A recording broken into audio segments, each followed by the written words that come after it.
Hello. All right. Good morning. I apologize that this video is not posted at the start of the day, but hopefully it still gives you enough time to watch it and also be able to investigate your writing assignment that is designated for today.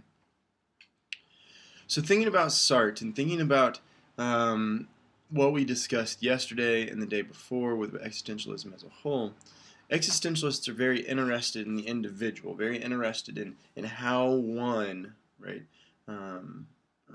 understands one's human existence. And what that means in terms of living authentically, what that means in terms of perhaps living inauthentically. Can one actually live an authentic life? And if so, what does that look like?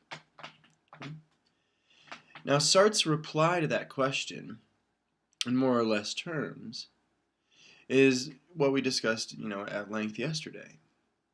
Where when we think about living authentically, when we think about what it means to live authentically, we think about it in terms of choice. That for Sartre, everything is a choice. Everything is a choice.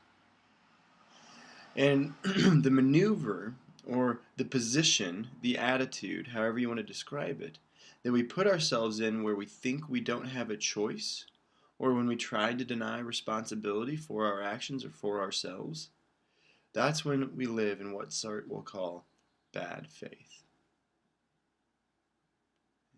The position by which when somebody asks you why you did a particular thing, you say, oh, well, my teachers made me do it. Right? Or why didn't you do well on that exam? It's like, well, that professor, he made it or she made it, a really difficult exam. Or what we do is we don't take responsibility for ourselves. And if you think about it in terms of Sartrean perspective, in terms of how Sartre, tells us about how it is we ought to live, okay? If everything is a choice for Sartre, which he thinks that it is, and if we were to take it and deny that we have choice, deny that we have responsibility for our choices, that's to live in bad faith. That's to live in this position of inauthenticity, because ultimately what it is we were doing is replacing something outside of ourselves. Excuse me. And we see and we do this all the time. Right? We live this kind of way, we live in this position where ultimately we think we just have to act or have to be a particular kind of way. Okay? And in describing bad faith and describing what bad faith looks like, Sartre uses this example in his writing about a waiter in a cafe. And the waiter, starts sitting there, and you can imagine very Parisian, very, cosmopolitan and fancy of him. He's sitting there, he's kind of writing out all of his thoughts, and he just starts to kind of like, examine this waiter over in the cafe. And he watches the waiter, and the waiter kind of, moves in such a way that seems like mechanical, seems kind of like an automaton. The waiter says, yes, ma'am, thank you, sir.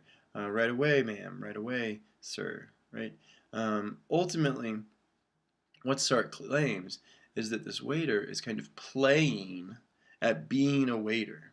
That when we think about our jobs, when we think about like our responsibilities in the world, what it is that we do is we try to act a particular way because that's how we think we have to act.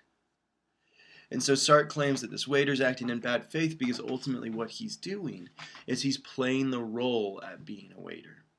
That he doesn't think of himself as a full kind of fundamental human being, but rather he thinks of himself essentially as a waiter, where he's actually much more than that.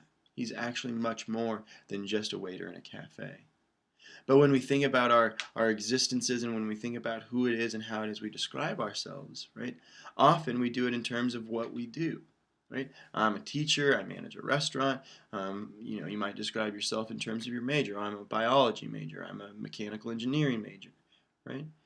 And it's interesting from a Sartrean perspective how when and how it is we describe ourselves, that influences how we think about ourselves in terms of our existence. That if I'm a philosopher, do I have to act a particular way?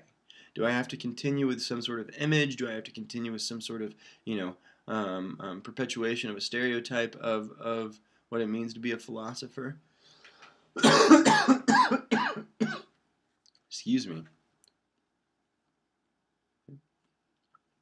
And so when we think about how one lives authentically, and when we think about how one lives this life of authenticity, what we are to do for Sartre is we are to avoid bad faith. Avoid this mechanism by which we kind of deceive ourselves, where we deceive others, and ultimately not taking responsibility for ourselves or thinking that we don't have a choice. Because again, for Sartre, everything is a choice. The examples that I like to use in class, when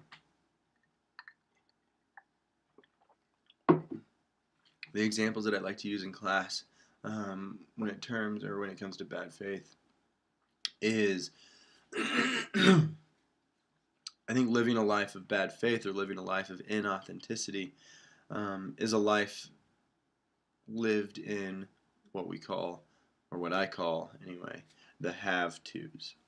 Right? That when we think about our lives and we think about our day-to-day operations, we utter the phrase have to all of the time. Right? I have to go to work, I have to study for this exam, I have to go to the grocery store, I have to do this, I have to do that. Where we have built kind of in our cognitive structure so deeply and so ingrained so deeply this notion of the have-tos, this notion that this is what we think we have to do. Okay? Well, taking all of the pieces to Sartre and all of his existentialist philosophy together, right? If you think about it, you don't have to do anything. You don't have to do anything. You very well could stop going to work. You very well could not go to the grocery store. You could go somewhere else. You could very well um, not study for the exam. Right? Now, there's always going to be responsibility for those choices.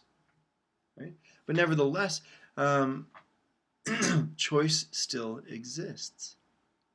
Choice still exists. And so when we think about the have-tos and when we think about what that means and what that looks like, often what we're doing when we say, I have to do this or I have to do that, is we're placing responsibility outside of ourselves. Right? And that is bad faith. That is living in bad faith. Because what it's doing is it's placing the focus or the onus not on us, but on something else. When fundamentally, it's about us. Fundamentally, it's about our choice in the world.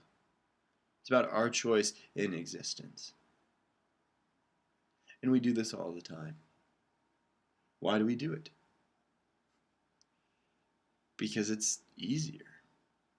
It's easier to put blame, put responsibility on someone other than ourselves because we can escape it.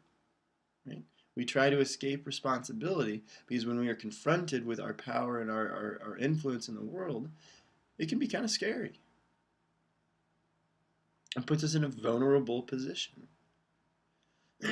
And so ultimately what we do is we live in bad faith, we live in the have-tos, we place responsibility elsewhere. Oh, it's not my fault, I'm just waiting on this from this person. Or, we don't have any money because of this, right? Well, no, you can make choices to try to remedy situations. And again, it's not going to be easy. It's not a full safe, I made this choice so everything's going to be fine. There's a lot of work involved, but that still does not negate choice. Excuse me.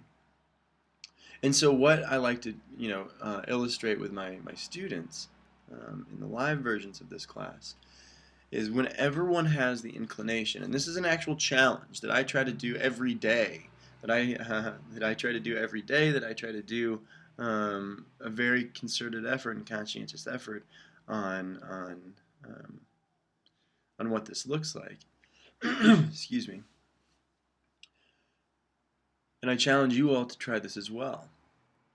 That whenever you have the inclination to say, I have to, whenever those words are seemingly creeping up, or when you almost, are just going to say them without thinking, right? Oh, I have to go to work, I have to study for this exam, I have to write this paper, right? I have to go see this friend, right? All of these things that we say very quickly, very without thinking. Whenever you have that inclination, I would challenge you all to just phrase it a bit differently. And instead of saying, I have to do something, rather very simply, I am choosing to, or I am. Because when we do that, and when we focus in on choice, when we rephrase it a little bit differently, where I am choosing to study for this exam, I am choosing to write this paper, I'm choosing to go see this friend, I'm choosing to go to this job, right? What that does when we focus in on choice in a very real and powerful way, it focuses the responsibility and attention on us. Because again, we can't escape our choice in the world. We can't escape responsibility. And to try to do so, to be living in authentically, to live in Sartre bad faith. So whenever one has the inclination to say, I have to, again, reframing it ever so slightly, ever so, vernacularly simple, to I am choosing to. I am choosing to. Because everything's a choice. And I really, really do challenge you all to try this. Like I said, I try to frame my existence based on this power of choice because I think he might be right here, you know. And I think that when we accept and understand how our choices do indeed influence the world, influence ourselves, and that we can't escape them, we frankly can't. As much as we might want to try, and as much as we might want to live in bad faith, we can't escape our choices.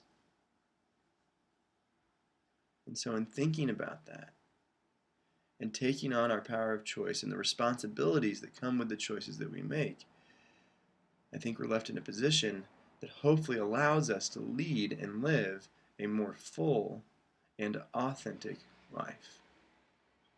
Good luck.